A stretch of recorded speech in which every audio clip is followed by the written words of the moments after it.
I don't know why, but I didn't need a fake ID. Oh, really? There was a liquor store in Eagle Rock. I think it's still there, but I don't think it's called the same anymore. But it was a liquor store that would actually sell, like, Kids. yeah, like I guess a lot of times if you just act like you belong back then, they wouldn't question it. Like if you just act like, oh yeah, I buy this all the time, and I just put it down. Now they question, which is good. They should good. Yeah, they should do that. Hello and welcome to Here in LA, Eagle Rock Edition. Today, we're chatting up with Rebecca Franklin, who grew up here in Eagle Rock, went to high school here, ditched a lot of high school, rode the bus to Hollywood and to Pasadena, where she volunteered at KROQ and jumped on the laps of rock stars. She basically lived the real-life fantasy life of native Angelenos, the things that we hear about in books and see in movies like Valley Girl. For over 3 decades, Rebecca worked for Universal, next door to the Universal Studios, and there she met even more legends. She will tell us about all of it now, so come on, get happy. Rebecca, we are talking to you because you grew up here in Eagle Rock. I did. From what age to what age were you here? So I went to not Eagle Rock at first. I was in Mount Washington Elementary until 4th grade, until my mom and dad got divorced. We moved to Eagle Rock, and then from 5th grade on up through high school. And then a little bit after that, I was in Eagle Rock. Eagle Rock High? Eagle Rock Junior Senior High combination school. What is it the Eagle Rock Eagles? It is the Eagle Rock Eagles. Is it really? Yeah, it's the Eagles. True Eagles. So no creativity or imagination? No, not at all. Are there eagles in Eagle Rock? I have never seen an eagle in Eagle Rock. So it's all because of that crazy rock over there. Exactly. Have you climbed that rock? Have you partied on that rock? I have not. And actually, at some point, I am leaving Los Angeles and Southern California and moving to New Mexico. And that's kind of on my bucket list to actually go and climb the rock. I've just never did it. Never had a chance. Is that not a thing that people do? It is a thing that people do. I just hadn't done it. I haven't done it yet. Because I've heard of people in New York who've never gone up the Statue of Liberty or, right. Things like that. And maybe that's the deal here. Yeah. I just hadn't had a chance yet. Done lots of other things in Eagle Rock, but haven't climbed the Eagle. Yeah. I have climbed up the Hollywood sign and on the back of the L. So. Oh, really? Yeah. You trespassed on the... Yeah, we might have had to run really quick. Because the speakers were saying, get off of the L. The police. The police showed up? Yeah, the police showed up. How old were you for this? I think I was 16. Nice. Yeah. And they had my friend in handcuffs at the bottom. But they did let us go. So, yeah. Did your friend get cited or? No, they actually just told us never to do it again. I think we were that scared that we were like, okay, we're not doing that again. Well, it's if you're living in LA and you're a teenager, right? It's true. I kind of like that. I look at the Hollywood sign, I'm like, oh, I wasn't on the L. I was on the back of an L, and they're really heavily tagged on the back. That doesn't show. So you weren't the only one. I wasn't the only one by far. Yeah, no. So what was it like going to Eagle Rock High School? I guess back in my mind, I kind of always wanted to go to like Hollywood High or Fairfax, someplace kind of cool. But it was okay. I had my fun,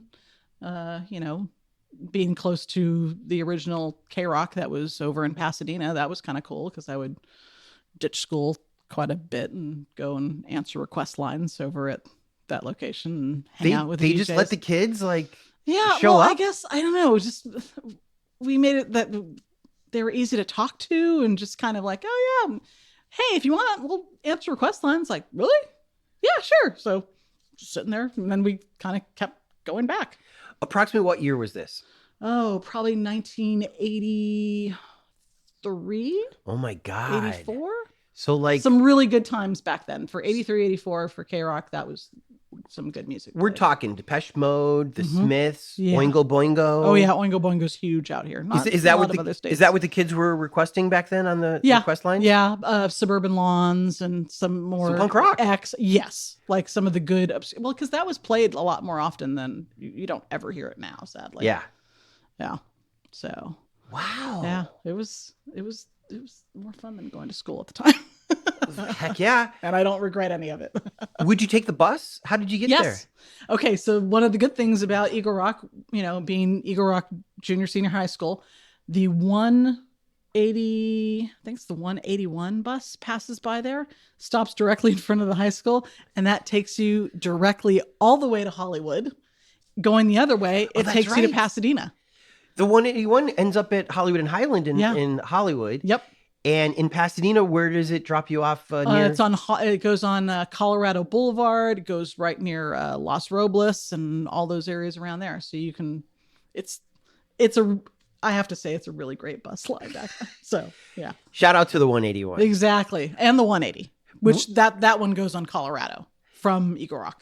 Where was the KROQ studios? Are they still in the same place? No, they were at 117 South Los Robles in Pasadena. Look at how near and dear it is to your heart. It very, very dear. It was my babysitter growing up. Yeah. You were there that often? I was there that often, and my mom was working and, being single mom. So I had to entertain myself somehow. And music was it. Music was the way. Did your mom know that you were going a little bit to KROQ? She knew I was hanging out with my friends. She didn't really ask. I guess, with my brother and sister being older, by the time she got to me, she's like, okay, she's good. And then I just remember there was one time I came home. I never had a curfew. One time I came home and I was like, okay, this is it. I'm getting in trouble today.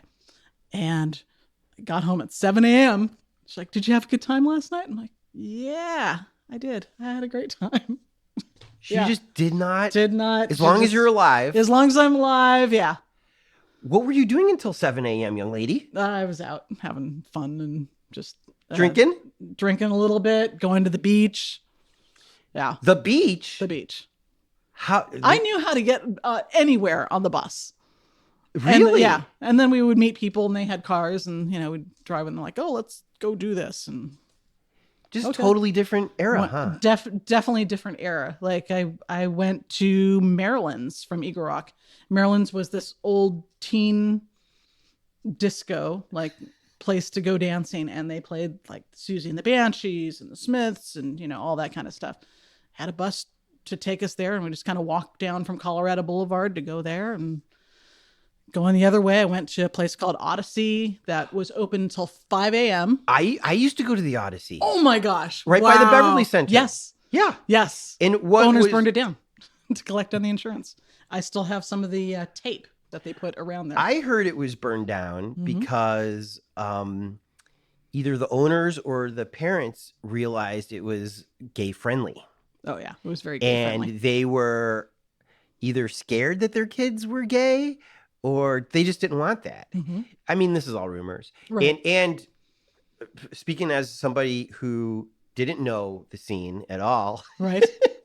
And I read the LA Weekly's description of the Odyssey, which they said kind of a cross between the Cantina Bar and Star Wars. And that was enough for me. Yes. And I go and it's the first time I see girls kissing. Mm-hmm. It's the first time a guy asks me to dance. And first time I'd seen a guy in makeup and wearing women's clothing. Yeah. Which when you're a teenager, I mean, okay. Now you grew up around this stuff. Right. This is totally shocking to me. I went straight home swearing that club was not for me. Oh. But somehow I went back. Okay. You know why? Because the music was so good. The music was great. That's where I first heard Stephen Tintin's Duffy's Kiss Me. I first heard Dead or Alive, You Spin Me Around. Yes. Like, yeah. Hazy Fantasy. Yes. Yeah. There was a lot of good stuff. Amazing music. And it was open until 5 a.m. back then. Like what kind of club, what kind of teen dance club was open till 5 a.m.? It's like, I'd leave there, go home, get changed, go to school. And I don't even remember like the soda costing that much. Right. Or even the cover charge. I remember being there was that like much. juice. As Yeah. I remember. Yeah. So like, how are they making any wasn't money? it wasn't really cheap to get in. I think Friday and Saturday nights, I want to say it was $12, I think. Yeah. Which back then, that was a lot of money. Yeah. So my friend and I would go around asking for donations. And like, oh, what am I donating for? I'm like, for us to go out to a club. Okay. We just go around, get donations, go out to the club. And then if you went on Friday and Saturday, they would give you a card, which I still have one of those cards to today. Oh, you're so lucky. I keep all kinds of weird stuff. And you could get entrance in between Sunday through Thursday for free.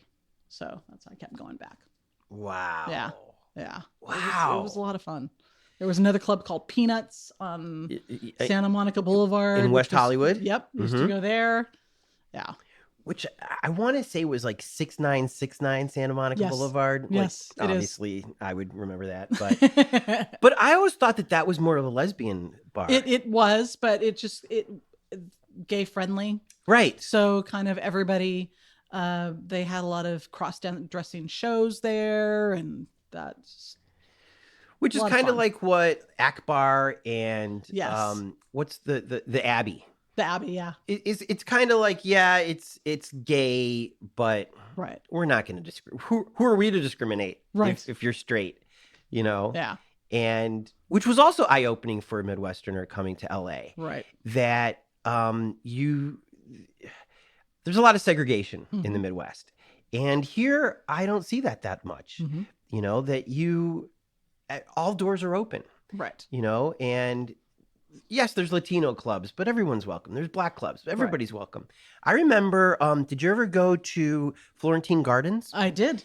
Went to Florentine Gardens many times. I went to the 321 Club. I loved 321. Out in Santa Monica. Yes. Dylan's in Westwood. Dylan's had 3 floors. 3 floors. And they played different music. 7 Seas. Yep. That was on Hollywood Boulevard. And then they changed that. I think they ended up changing that to a club called the Ruby, but it had 3 separate rooms with different music. That was kind of cool. And you would just take the bus everywhere. Yeah. I love that. Until I had a car, and then I had a Dodge Dart Swinger. Bought it for $600 off of some old lady. It was a great car. So were you an anomaly at your school that you were doing this a lot, or is this a typical Eagle thing? No, we were kind of the weird kind of, I guess, for lack of a better term, goth kids. Oh, yeah, I guess they would kind of think of us as the goth kids or the punk rockers, and we were the weird kids that kind of like stood out. So any chance we got, we'd go to Hollywood and go meet bands and listen to music. And yeah. Would you dress goth or would you dress more punk? Probably just a lot of black. Liked a lot of black, so probably a little bit more goth. I met Nina Hagen at KROQ. I have pictures with her from back in the day. Just was lucky enough to be during that time, and just it was a really great time, and I loved every moment of it. And if I'd known now what I knew, like, I probably would have gone even more. You were there 4 days a week. You would have gone 7 days exactly. a week. Did KROQ give you T-shirts or concert tickets? Occasionally, I got T-shirts. I have some really old KROQ T-shirts. One of them being before KROQ was the Rock of the 80s. It's the old baseball jersey that says KROQ, and it's actually in stone, the words KROQ. And then it says underneath it, the Rock of LA. That was before the 80s, but nice. I still have some of the Rock of the 80s T-shirts and all that. And I occasionally concert tickets. I'm hoping to do something with my concert tickets, like as an artwork piece, because there's so many of them, and you don't get concert tickets anymore. The stubs, which is kind of sad. Yeah. Did you meet any cool people while you were there? Yes, I've met Billy Idol, Spandau Ballet. Wow.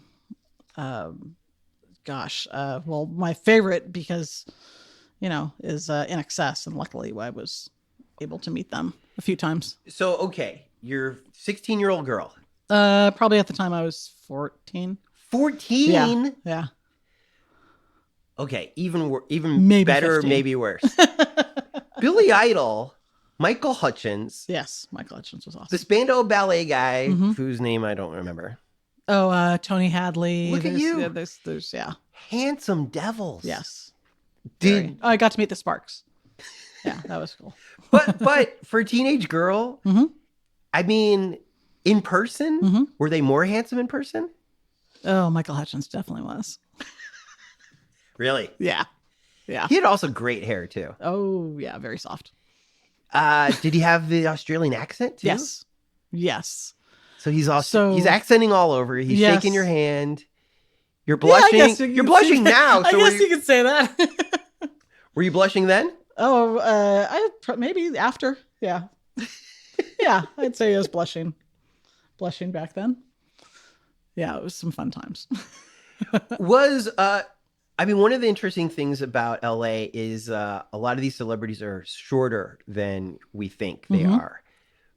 Was Hutchins shorter? No, he was a little bit taller. Even taller Yeah, than I think he appeared? I think he was like 5'10", 5'11", so he wasn't, and I was probably 5'5", 5'6" at the time. So he met all of your hopes and dreams and wishes. And you got to meet Yes. When they got there to KROQ for their interview, me and this other girl jumped into the car with them. Wait, what? So I ended up on Tim, their guitarist player's lap. And so Gary Grant, their tour manager, was saying, "Hey, girls, you need to get out of the car." And both Michael and Tim said, "No, they can stay." So sitting there on their laps. Where'd you guys go? They had gotten lost. They went into the wrong driveway. So they had to like go around the block to come back and go back into K-Rock. So you knew it was going to be a little short ride and you were going to Yes. take advantage of the situation. Oh, yeah. Definitely. Were you always this ballsy of a young lady? I've always been under, technically I'm kind of like an introvert. I'm kind of shy with things and certain things, but I know that there's times where if you don't get that chance and react and do something, you're never going to get that chance again. So that's when I knew I just had to jump in the car, check to see if it was unlocked. It was unlocked. Jumped in.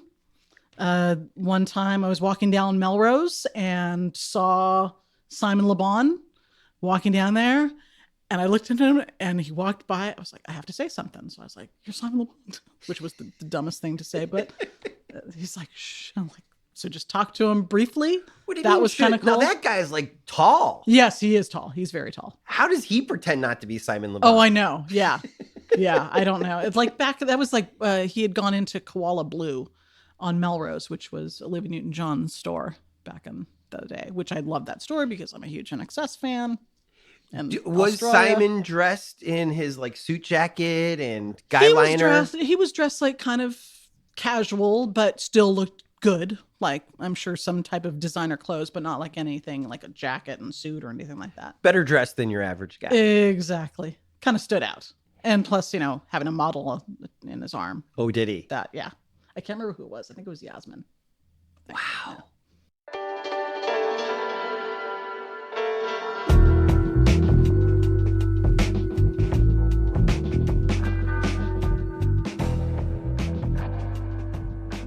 So you were hanging out in Melrose a lot too, Yes, which is the perfect place for a teenage girl. it is. And it has changed so much since back in the day. There were stores like Industrial Revolution that had really great black, white, and industrial stuff for your house. It's just great store. Great store. Missed that store. Vinyl Fetish. Renee's All Ears Records. Just great place. Great place to be and grow up and get music. Get a hold of some music. One of my previous interviews was with Lena Licaro, who a longtime writer for the LA Weekly. Mm-hmm. And again, because I didn't grow up around this, when I look at Melrose today, I guess I'm still comparing it to other streets in LA. Right. So I still see that Melrose that I remember from the 80s, Mm-hmm. and I love it. But you ladies shake your heads Yeah. as if it's It's not the crappy. same. It is. Sorry. It's is. crappy. It is. It's just a sad remembrance of what it used to be. It's Mhm. really sad. You used to have the burger that ate LA that looked like a big gigantic burger. It's like shaped like a burger. You just had like store after store after store, just these really cool places that you could just like go through and look through the vinyl bins, and that was some good times. Yeah, it's not anything like that now. It's really super expensive stores, and it's like it's trying too hard. Mm-hmm. It's like Velveeta. It's just, So are there any streets in LA that you love today? No. So when you move to New Mexico, you're not going to miss a lot of LA, do you think? There is something that I will miss. I will miss the access of being able to go to more concerts, than the average person that's, say, maybe in the Midwest. Mm-hmm. There's a show coming up. Midnight Oil, and tickets are going on sale tomorrow. And it's their farewell tour. They are not doing any shows in New Mexico or even anywhere close to that. I think they're doing a show in Chicago, and I'm going to come back to LA for that. One of the few bands with a bald singer. Exactly. And he's a really cool guy. Met him. Have you? Yeah. Really just down to earth and just a likable, great personality. Mm-hmm. Yeah. He's pretty awesome. Let's go back to KROQ real quick. Yes. There were so many great DJs there. Mm-hmm. Did you have a favorite DJ? I did. Richard Blade. Yes. Richard Blade, because he truly just loves the music. He loves that 80s music, and he's just always been so passionate about, sharing that knowledge with other people. And main thing is, because of him, I was able to meet NXS. Oh. So he told me about them going to KROQ for an interview. He told me that they were going to be doing a recording at the LA Zoo near the Australia section for the show that he used to do called Video Beat. So I might have had to ditch school on that day. I think I might have ditched school on that day. But yeah, I went to go meet NXS there as well. Many times I met NXS. The dear teachers of Eagle Rock High, they never ratted you out to your mom? They never said Rebecca is... We never see her. Is she okay? No, basically I wouldn't miss like entire days sometimes. Sometimes I would, but then other times I wouldn't. And I had a friend that had excellent penmanship that would write my notes in my mom's cursive writing. And I just bring there and, go there and get my little absence slip to go back into class, and all was good. Did you have a fake ID? Because you seem like somebody that would have had a fake ID. I don't know why, but I didn't need a fake ID. Oh, really? There was a liquor store in Eagle Rock. I think it's still there, but I don't think it's called the same anymore. But it was a liquor store that would actually sell. Like to kids. Yeah, like I guess a lot of times if you just act like you belong back then, they wouldn't question it. Like if you just act like, oh yeah, I buy this all the time, and I just put it down. Now they question, as they should, which is good. Yeah, they should. Good. Yeah, they should. What do that. Were you buying? Like, would you play it cool and only buy a 6-pack? Or... Yeah. Okay. A lot of wine I would buy, like Boone's Farm. Were you ever into Bartles and James? I was into Bartles James. That was a little bit later on. I think more so when I was legal. I think maybe I was 17 when that came out. But I bought the wine, the Boone's Farm apple, because they fit inside of my Levi jean jacket pocket, one in each. So I could go into different clubs. They didn't really check you back then, and bring in drinks. So Did Eagle Rock have a club? No. You had to go to Hollywood. Yeah, you had to go to Hollywood. Did Pasadena have any clubs back then? Yes. Maryland's Backstreet Disco. Okay. That was a pretty cool place. They would play really good music. I think it was on the Friday night. That was where they play like the 80s and, more of the darker Pasadena's so stuff. big. I would hope that they would have had something. Yeah. Yeah. That place was pretty great. And then, Glendale had a place of all things. A place called Network. And it was in the bottom of a church on Brand and Colorado, I believe was the corner. On the bottom of a church. We would go over there quite a bit too. Brandon, Colorado. So where the Americana is now? Across the street from Across the Americana. street. So where the Shake Shack is now. Yes. Yeah. And maybe behind that a little. I think there's a church there's like still that there. big, gigantic, tall building. It was in the basement of that building. Interesting. Yeah. And the church, did it feel like a regular club to you? Oh yeah. It was dark, and you could be gothy. You could listen sneak in your booze.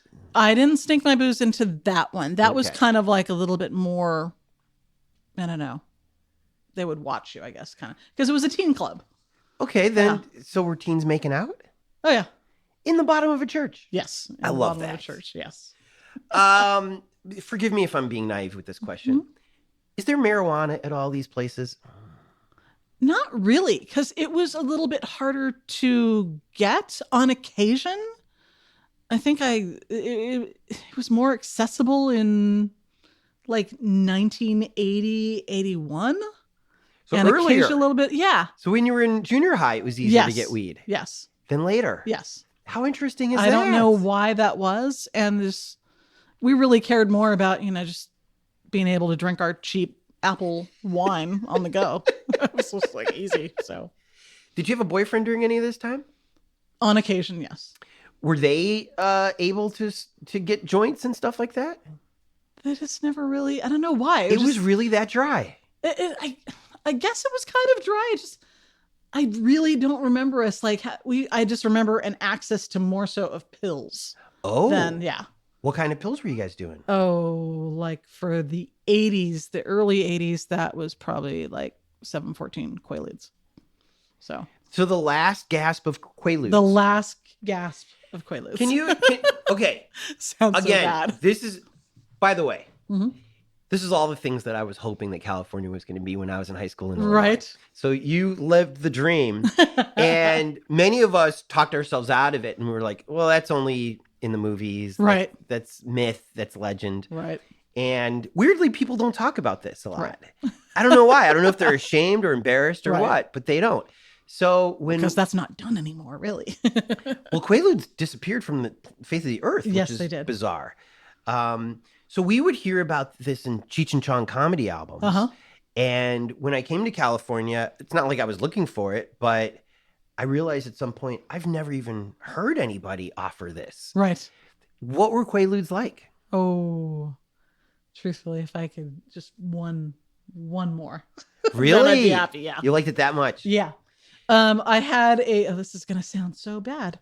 I had a babysitter that liked to get them, but she would grind them up and smoke them. Smoke them? Yes. And so occasionally, she did have pot, but she didn't like pot because she didn't like the way it made her feel. So she would grind it up and put it over oregano. And I will never forget that rush. Why the oregano? Because she didn't like, because otherwise it would just go into whatever device that it would sink because it's powder. Oh. Yeah. So she kind of had something to like a filter almost. Yeah, kind of like to hold it. Is it a mellow downer type of? No. It picked you up. It wasn't a downer. It was just kind of like I just remember feeling really elated and happy and silly and if you smoked it, the rush, that was a really great feeling. Babysitter. Yes. Babysitter. How old was this babysitter? Oh, let's see. If I was 11. You were 11 smoking Quaaludes. No, I probably waited until I was 12, maybe 13. Mom. Yeah. She's being honest. I know I'm being way This too is honest. the California life. Yes. The Southern California life. It was. That Adam 12 warned us about. And you were living it. Yeah. I think she was 19. Wow. Maybe 20. Yeah. Wow. And she lived across the street at her grandmother's house. So she was kind of taking care of her grandmother, but her grandmother couldn't hear all that well. So maybe these were Granny's Quaaludes. No, they were definitely not. They were not. There was some things that she got a hold of. I know a couple things that she got a hold of. It was from a veterinarian. So, yeah. But yeah, that's not done now.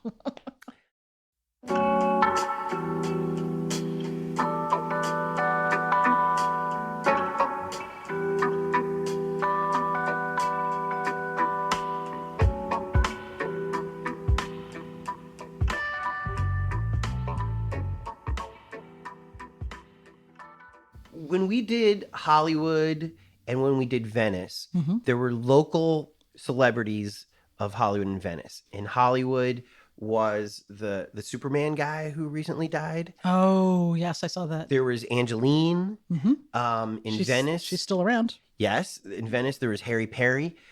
Is there or was there a Eagle Rock local celebrity? No, never anybody in an Eagle Rock because it just wasn't that, well known. I mean, anybody asks, anytime I said I was from Eagle Rock and they didn't know, I'd have to tell them it's in between Glendale and Pasadena. But there was other like local celebrities, like over in Hollywood, the Lava Lady. The Lava Lady? The Lava Lady. She was a relatively tall woman, or at least she came across as tall. But I think part of it was because the enormous bun that she had atop of her head. And she would always dress all in black and just, for lack of a better, she would slink down the street. And she just wore a lot of makeup, and you just kind of noticed her because she looked different than anybody else. And the reason why she was called the Lava Lady is she lived in this house that was made of lava, like this lava rock. It was all in black, and it was just very ominous to go by there and look at this place. I had heard that new owners bought it and redid it, so it's no longer the lava house is what I've heard. But there's her, and then there's another one, the Eskimo lady that always hung out on Hollywood and Highland around there. And she always wore a really, really big woolly coat and just hundreds of buttons and pins on her front. And she never really said anything. She just kind of walked around, kind of like looking to see what her pins are. It was interesting. Definitely interesting.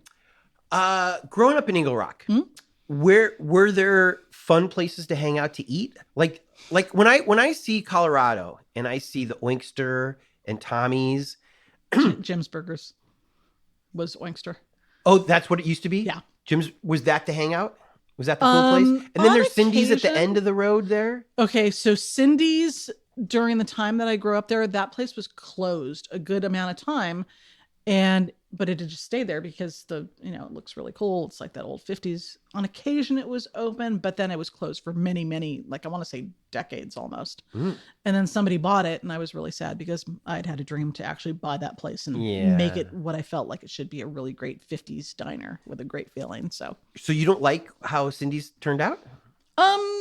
It's okay. The food is not exactly what I'd want for a diner. I want diner food. Yeah. I want like amazing pancakes and, like French toast and just all the good sandwiches. Not like this stuff that they do. I mean, their food is good. It's just, it's missing something. Yeah. It's like kind of like the stuff that you find in, Los Feliz and stuff. So. Ooh, dissing Los Feliz. No, like not dissing Los Feliz, but it is kind of the same thing as that. So. And growing up there was no McDonald's, and now there's a McDonald's. I even think there's like a Del Taco now. But anytime, like as a kid, if you want to go to McDonald's, you had to go to Glendale. There used to be a place on Colorado that was the old Bob's Big Boy, but that has long gone. There was a miniature golf course there that was very short-lived. But Pete's Blue Chip is still there. They have great breakfast burritos. Tommy's, which has been there for as long as I can remember. I know it was something else. I can't remember what it was. What I like about Tommy's, and I'm so glad it's still around, is in before the In-N-Out hype, which is well deserved, I think. Right. There was Fatburger. Right. But before Fatburger, it was Tommy's. And Tommy's was so popular, I guess, in LA that they had all these like rip-off versions. Oh, yeah. Tommy's. Yeah, Tommie. Right. And yet you had one of like the really, really good ones right here in Colorado. Yes. Did you guys appreciate it when you were kids? Yes. Actually, it's one of the places that I will go to before we move to New Mexico. But I would go there quite a bit before school and pick up a burger and go to my first period class, my Books for Pleasure class, and eat my burger. The class was called Books for Pleasure? Books for Pleasure. That was actually a class, and your chore was to read and write about it. It's like, about anything you want? You could read whatever book you wanted. There wasn't any kind of rules on just as long as you were reading. Okay, so you're Gen X. Were you reading Flowers in the Attic? Yes, of course I read Flowers in the Attic. I read Flowers in the Attic back in, was it 5th or 6th grade? I read what was that? Forever by Judy Blume, which is the first mention of a penis in like a young adult. I remember my friends like passing this book back and forth. We're like, hee. What did the penis do in this book? It had a name. Then the penis's name was Ralph. What? This guy, I can't remember what the guy's name was, but I remember the name that he named his penis. He named his penis Ralph, yes. But I can't remember the guy's name. But yeah. Isn't it fascinating that, I mean, they always say that girls mature a lot quicker than boys. And maybe this is why. I'm reading about the life of Kareem Abdul-Jabbar. You guys are reading about sex and incest and like all this crazy stuff. Incest like in Flowers of the Attic. Yeah. So basically you didn't read the book about Kareem Abdul-Jabbar about what he named his penis? No. In fact, I even met him. And if I had known that there was a story behind his penis, I may have asked. Little Kareem. He's a little intimidating. Is he? Oh, yeah. Oh. Because he's quiet and he's so tall. He's the tallest guy I've ever met. Yeah. He does seem pretty quiet. Yeah. But how great. So books for pleasure. Mm-hmm. Did you have to write book reports? Yes. And the teacher was okay that you were reading kind of dirty books? I don't think she knew. Like that part wasn't really talked about. But wasn't every girl reading Flowers in the Attic? Yes. Every girl was reading Flowers in the Attic. So If There Be Thorns and Petals on the Wind, that whole collection. Yeah. So, I mean, the teacher's it like, was a whatever. Different time. It was a different time back then. My sister had it. Yeah. See? And I don't think my mom read it. Now, people know and they kind of like get the word out. Well, now the kids are watching Euphoria on HBO. Gosh, are you watching that? I had, yes. Which I actually like a lot. Yes. It's a good show, but God. Super intense. But so I was at a party the other day talking to my friends who have teens now. Uh-huh. And the teens were there too. And as soon as I asked the kids, had they seen the most recent episode, right, they perked up and started screaming how much they loved it. Oh. And I feel like it's a lot like Flowers in the Attic. Like it's things that is probably too mature for kids, which is maybe why they love it so much. Right. And to be able to process that at such a young age. Yeah. But again, I think girls can. Right. I think young women, especially in Euphoria, can wrap their heads around a trans person. Right. Probably better than a boy can at that age. Right. Because we still don't have any clue. Right.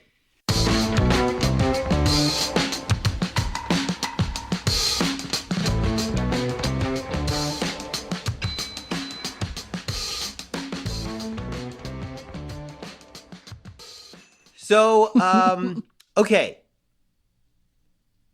Are you glad that you grew up in Eagle Rock? Oh, yeah. Are you glad that you grew up here instead of Hollywood? Actually, I am.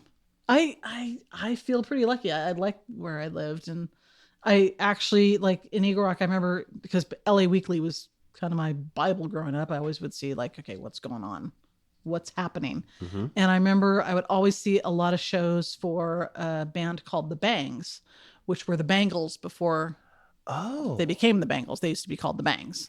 I like that name better. I know, exactly. And they would play at this local club on York all the time. And I never saw them back then, but I should have. So Highland Park? Highland Park, yeah. Not the bowling alley. No. There was a different... The bowling alley wasn't there. That got closed up for because I don't remember it when I was a kid. So Mr. T's Bowl. Mr. T's Bowl. Right. It wasn't around when I was a kid. Interesting. Yeah. Was the soda place, Galco's? Was that in Highland Park? Galco's was there. There was a place in Eagle Rock, which actually I think there's a location over in Alhambra called Fosselman's Ice Cream. Uh-huh. Excellent ice cream place. Yeah. Used to go there with my mom and dad and get ice cream on their little pink. Must have been like 7 at the time. Yeah. So in our previous episode, we talked with Joe Armstrong, who is a noted mountaineer and hiker. Mm-hmm. Was that a thing for young people in Eagle Rock to do in the 80s and to early go 90s? hike? Yeah. No. No. I think the only time we did there was a goal in mind was up in Eaton Canyon, the Eaton Canyon Falls. Yeah. We wanted to go hike there to go see a waterfall and to go get high. So Right. Like, put those two things together. That sounded Both fun. missions accomplished? Yes, exactly. Was the waterfall really cool to see? Yeah, it was great. I still haven't seen it. Yeah. Oh, you should go. You should go. It's really worth it. Go on some of those hikes that like nobody ever goes on. They're Well, pretty nowadays great. I hear everybody goes to. Yeah, But but it's too many people, maybe. There was one that I went like last year up in Azusa that I didn't know about and just ended up in this little reservoir. It was great. Had no idea that was there. What was the coolest job that you ever had in Eagle Rock? I really didn't work until after high school. You were giving away all your time to KROQ? Yeah. Yeah. Well, I mean, I guess they did. I mean, It was fun. if you get to sit on the lap of InXS, Exactly. that's better than money. Exactly. Did you have any need for money back then? Did your mom like give you a good enough allowance? No, she didn't. She really didn't. Because How are you buying these beers? A lot of times we would just ask for donations. Sounds really bad, but yeah. Among other kids? Occasionally I would babysit. Okay. Occasionally I would like Well, okay. clean my babysitter's house. Well, I Like, love I this learned- babysitter too, Yeah, by the way. yeah. I would So clean her I house. was able to do that. So I got some money from then.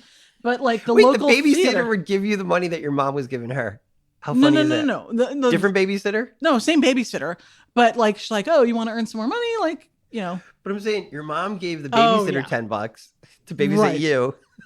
and clean her house. Yeah, pretty much. No, I got paid more for that job. That was kind of cool. But like anytime I would ask my mom to go to the movies, I would go to the Eagle Theater. That's going to be reopening, which looking forward to that. And it was $2. It was $1.50 to get in. My mom would ask like, "How much is it?" And I was like, "It's $1.50 to get in." She gave me $2. I'm like, I can't get anything with $2, but whatever. Go to the movie theater and see Breakfast Club for like the fourth time. What a great movie. It was a great movie. I mean, it seems like what old people say, but the 80s were great. Yeah, And such a great time to be a young person. really. It's just like that whole movie, Valley Girl. That was kind of accurate. It was a great movie. It was accurate. Yeah. There music. was a huge difference between living in Oh. the valley and living on the other side of the hill. Yeah. And people would discriminate against each other. Oh yeah. How does Eagle Rock fit in? Are you Valley or are you Hollywood? Technically, probably considered Valley, even is- though that it wasn't really like I guess we weren't really discriminated against because we were like so far off. It really wasn't even thought like we weren't thought about like a consideration really. Which has its benefits. Yeah, exactly. And because of that, I feel like it's still a quaint town. It's still clean. It's still like all these cool things. You're close to Highland Park, so if you do want a little bit of an edge and maybe a little bit more authentic Mexican food, it's so close. I know. It's Highland Park is being kind of taken over, and You don't like the gentrification? no, I don't. I really don't. I feel bad for the businesses and the family businesses that the tailor shop that's been there forever, and it's just, they can't afford it anymore. I kind of feel bad for them. Was Highland Park a place that Eagle Rock kids would ride their bikes to? No. Really? No, Highland Park really wasn't like, it was like a lot of, there was like I think there was like a pizza place on the corner of York and Avenue 52, I think it was. But there really wasn't that many places to go to. There wasn't the donut friend donut shop, and like there wasn't any of those places. Really? No. Was it kind of gangy also? Yes. In Pasadena wasn't. Pasadena, if you went more up north, but the areas that we were going to, like for the club, it was pretty safe. I love that you took the bike or you took the bus everywhere. I rode my bike when I was a kid. Uh-huh. Was there not bike riding happening? Oh yeah. I mean, I rode my bike all around, but I didn't take it anywhere, and like can't really go in like goth clothing on a bicycle. Like the two don't really mix. Like, so it's better to go in the back and sit in the back of the bus with all your goth friends and kind of be back there and sulk. So the Ali Sheedy character in Breakfast Club, was that you? Pretty much. Yeah, that's what, like, oh, you remind me of Ali Sheedy's characters. And you're like, hell yeah. Yeah. Wow. Okay. Did you go to college? Sometimes like I took a little bit of, classes here and there, but never anything. School is not your thing. School is not my thing. No. What was your thing? Music. Yeah. Still is. Yeah. Music, concerts, travel, cooking, food. Did you ever have a paying job where you could benefit from your music knowledge? Yes, I worked at Virgin Megastore. Oh. Yes, I worked there when we opened it back in 1995, and we first got trained over at the Hollywood store. Oh yeah. Or not Hollywood, I guess it was the Sunset, was on Crescent Heights and Sunset Boulevard. So we got trained on there. the second floor up there. Yep. Mm-hmm. And we first got trained there to bring we were going to be alphabetizing all the CDs and everything. So I remember the first day that I was there, I had gone out the night before. I think I was celebrating my birthday or something and just had the worst hangover ever. But I was like, I can't miss out on this job. So just had to suck it up and go to Virgin. And it was a great second job. I really loved that job. That was a lot of fun. What was your first job? Universal. What did you do? So Universal Studios in the home entertainment division. Uh-huh. I worked there for 33 years and then 33 years. 33 years and then the pandemic hit and oh really? Yeah. So up until so almost your whole adult August. life Yeah. you worked at Universal. Yeah. I started there, I think I was 18. I started temping there. Home entertainment? Home entertainment. DVDs. So first VHS. Originally VHS. Originally VHS. Now, I'm sure they gave you all those. Oh, my collection is extensive. So are we starting at like Jurassic Park? Where are we starting for Universal? Oh gosh, this was back in 1987. Okay. Was when I first started working with home entertainment. And I'm a stoner, so tell me what did I watch? No, I'm thinking, what did you get for free working there?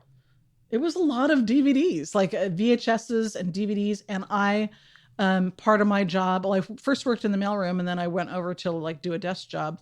And that I was managing the video lending library. So I traded with all the other companies like Warner Brothers and MGM and just numerous other ones. And we would trade titles. Well, a lot of times they would send 2 copies. I was like, oh, okay, one for the library and one for me. Or, I'd give it to somebody else if it wasn't my thing. So are these the suits of Warner Brothers who want the Jurassic Park DVD? And so they say, here's Back to the Future? The box set. Right. It would just be like a VHS or a DVD and you send it from the depot in Memphis and it ships over to them, which is kind of funny. Oh, really? Because you have LA and Universal City and the depot in Memphis is turning around and shipping the DVDs back to LA. To Burbank. That's crazy. Which is kind of funny. Well, because they were manufactured there. Oh, is that what's going on? Mm-hmm. But still, you were the middle woman. Yeah. And it was fun because back then I talked a lot about movies and the people that I worked with were really into movies, but then that didn't end up being the case after a while. Right. It's kind of sad. Were you physically at Universal City? Mm-hmm. In the big, the shorter building next to the big tall building before you go up to the tour. Mm-hmm. I was on that 4th floor for, from 86, 87 till 99, 2000, something like that. So and then we moved to a big tall building. Did you get to go to the Universal Amphitheater for free? There was a lot of concerts that I got free tickets, because MCA Records was just right below us. And that was... You're smiling. People at home, she is beaming. Concerts. Tell me some of the shows that you got to see there. Oh, gosh. I can't even think. Like Oingo Boingo and Donna Summer and... Erasure. And, I can't even remember. There's too many. So many. There's I have stacks and stacks of ticket stubs. The MTV VMAs were there. Mm-hmm. Did you get to go to any of that? No. That was an MTV thing. Yeah. You were there probably before they put the roof on the thing too. No, actually I wasn't. I didn't get to go to any of those shows before the roof was put on. So how do you feel that they turned that into Harry Potter's world? Well, being a big Harry Potter fan, that part I like, but I really hate to see another music venue. bite the dust. I thought that because I saw the first Weezer tour there, and we were late, and I was like, "Oh, don't worry about it. That sound can't be the band because it sounds so good." Right. And that's when I learned, no, that amphitheater sounds great. Yeah. Great. And I've seen a million shows there too. Yeah. And I miss it. It's well, first of all, being a public transportation person, there's very few where you can take the red line to and take the little trolley up and see a show and not have to pay for that parking. But also it for people in the valley, like that was their place. Because there still is a thing. Like, people in the valley don't really travel over the hill unless they absolutely have to. And the same being said, when I lived in West Hollywood, I wouldn't go over that hill. Right. Like, I'm not going over that hill. So the Valley Girl ethos is true still. Yeah, it is. And we're in our little bubbles, which I think is what this podcast is going to show people. Yes. And Eagle Rock is definitely its own bubble in a way. Right. Which is why it surprised me that you said that you would go to the beach. Right. Because I would think that is such a trek. Oh, yeah. It was probably about 2 hours. Yeah. But it was fun. Checking out, looking out the window, seeing all the different characters coming in on the bus. For sure. Some interesting people. But I would think that the kids today, if they are living in Eagle Rock, we'll definitely go to Pasadena and Glendale. But that might be it. Right. But also kids don't really take the bus today. But I hear that even when they drive, they don't go that far. Right. Yeah. They like their little bubble. They don't go outside. That too. Of their bubble. They just kind of stick to what they know, which is kind of sad. Because we have like this crazy variety of adventures they can be on. I know. LA has so many different chapters and so many things to see. And if people would just take the time and do a little research and check things out, like do something different. So you're at Universal for 33 years. Who's your favorite people that you got to meet there? Jimmy Stewart. Really? Yeah, Jimmy Stewart. How did that happen? He was there doing some interview work for the movie Harvey. I think we were releasing it on DVD or some kind of special thing, and he came in that voice. That was pretty great, and just so personable and very friendly. And that's good to hear. And then also Allison Anders, director. She did Ma Vida Loca. Oh yeah. And Things Behind the Sun, which is a great movie. Sonic Youth. Yeah. So her as well. She was so personable and just very friendly and just one of the nicest people I've ever met. How did you end up meeting her? She came in for an interview to, I think they were looking to get the movie Grace of My Heart onto DVD. And so they came and met with the bigwigs in home entertainment to discuss that. But she was really, I still talk to her to this day. Really? She's really I've run into her at like movies, movie Dogs in Space, which starred Michael Hutchence. She was there for that. There you go. She was doing some things called Don't Knock the Rock, which was down at the Silent Movie Theater before they closed. That was some. I'm impressed that you even recognized her. Oh, I'm a huge fan. Are you? Yeah. Interesting. Yeah. Just if somebody does something that I like and I like their work, I'll usually, kind of basically like when you get a piece of vinyl, you open it up and you just investigate everything. You learn all the lyrics, you learn the liner notes, you learn everything about that. I just do that with things I like. And I think that that's something that that people don't realize about people of LA is, well, first of all, you guys do get these jobs where you're working in the industry. Right. And a lot of times the belief is, oh, you don't ever get to meet these people. You're in a tower somewhere, or you're in the mailroom underneath the tower. Right. And no, first of all, they're everywhere. Yes. These stars. And you can't work at a place for 30 years and not end up like loving something about it. And you're right about the liner notes. I love liner notes. Oh, yeah. And I miss that element of music these days. Because when you see, oh, that's a cover song, or oh, that guy produced this, or here's this guy from this Tom Waits album playing guitar on this song, like I think it's fascinating to Oh, connect yeah. those dots. Oh yeah, definitely. And Like then when in excess or not in excess X under the big black sun. There's like the liner notes. I think that was that the album for Ray Manzarek. They kind of like he worked on that, but yeah, from the Doors, and I was also a Doors fan, so I like X, but I also like the Doors. You know, I like Pink Floyd. I like King Crimson. And, you know, I like all different kinds of things. Yeah. Yeah.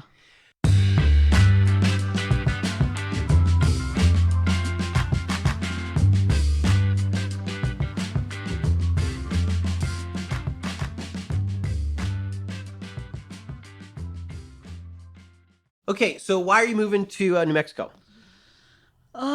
So my dad's family is originally from New Mexico. My dad grew up in New Mexico, and I've just noticed that whenever I go there, I kind of feel like a little sense of ease, like almost like I'm back home.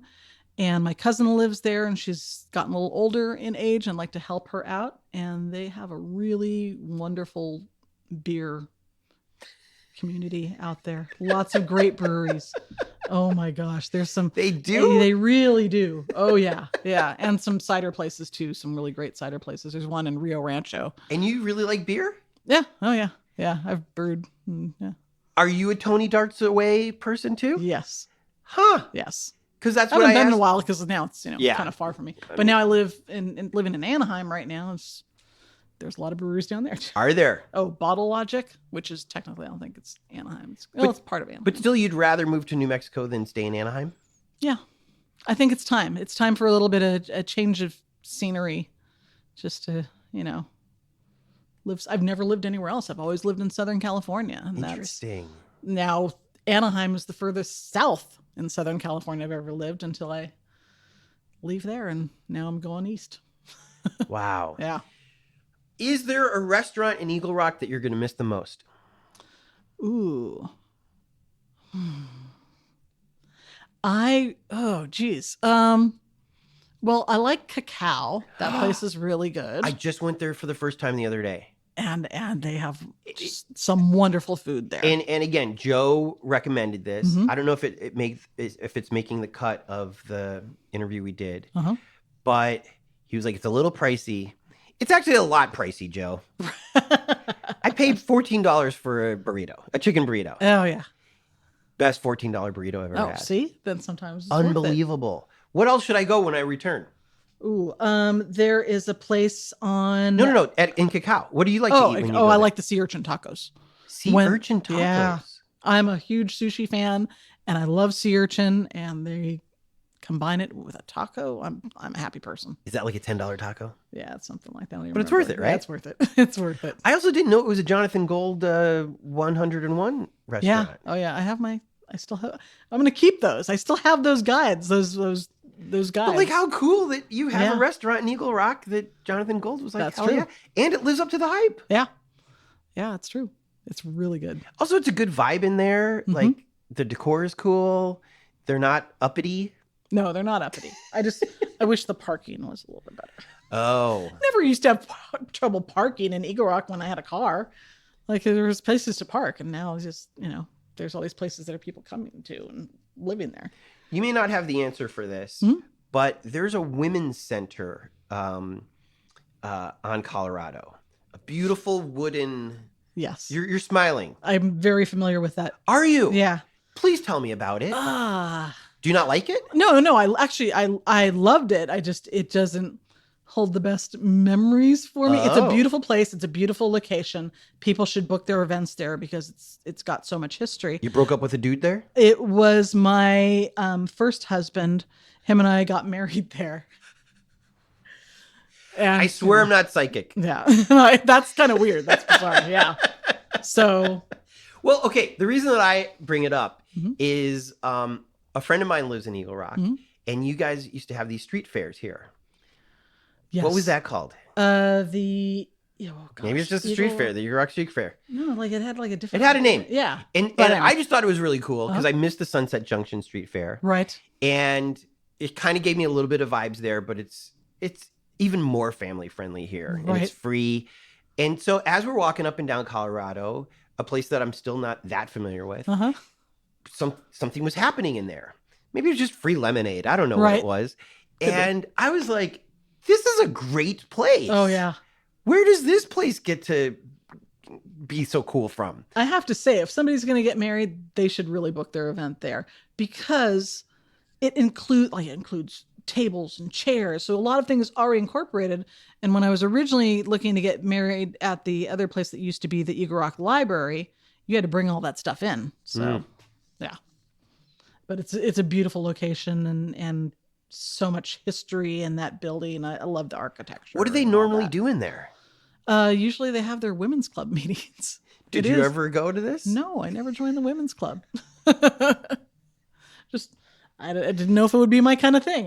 Maybe since I'm getting older and up there in age, maybe it's time for me to. So it's the older women's? I think so. Kind of it thing? Seems like it comes across to that. I don't even know. I've never actually met anybody that belongs to a women's club. So maybe I need to meet somebody and it's like, oh, okay, then I can do that. Yeah. What do you guys do? Like, so. You got to wear a cool hat, probably. Maybe. Like a fez? That would be. No, I think that's for drinking. All right. Any shout outs before you leave Eagle Rock in the dust? It's kind of sad to leave Eagle Rock in the dust, but maybe I'll be back. Who knows? It's Columbo's great restaurant that has been there for ages. The bartender there makes an amazing martini. Ooh. So I know I'll stop in there one more time before we leave. Yeah. Columbo's is where? On Colorado Boulevard, actually directly across the street from the women's club. Oh, okay. So on that same side, it's directly across the street. Right on. Yeah. Italian food, steaks. There's usually like a 3-piece jazz band playing there in the evenings. Yeah, it's really a great place. Eagle Rock. And that's been there for a long time. Way under the radar, this place, huh? It is. It is. It was. It's a little bit more known now. But not Columbo's. Well, That's safe just like travels to you, Rebecca. Thank you so much. Thank you so much. This has been fun. Yay. Yay. How great was Rebecca? You know who else we want to skip school with and take requests for? Our Patreons, who are the kings of the school.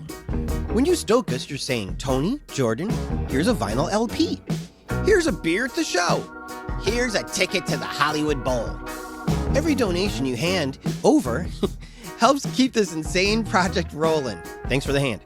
So shout out to our Patreons, Nancy Rommelman, Sean Atlow, Matt Mills, Sean Wallace, Greg and Molly, Jamie Taylor, Mark Johnson, Kira Ann, Barney Granke, Ben Welsh, Henry Furman, Jen Adams, The Lonely Chair, Trevor Wilson, and Bree Wild.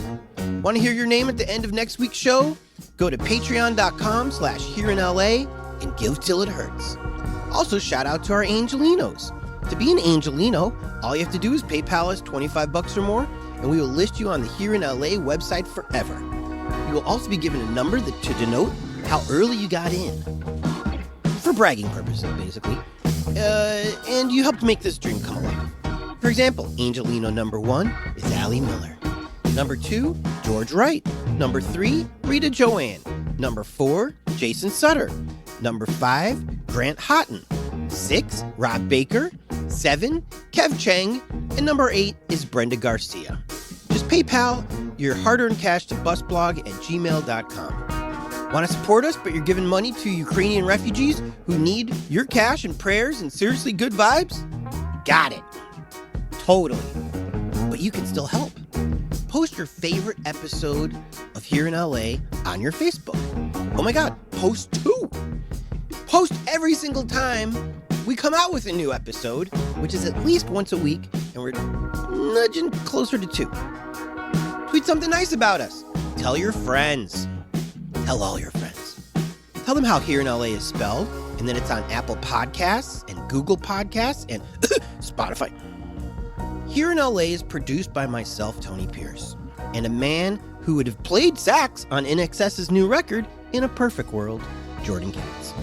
Editing, mixing, and music supervision by Jordan Katz. Songs by Oregon and Jordan Katz. Special thanks to Cindy for creating the logo, Jen for inspiring this, and Joe Armstrong from last week's episode for telling us about Rebecca. That's how it's done. Long live Richard Bray!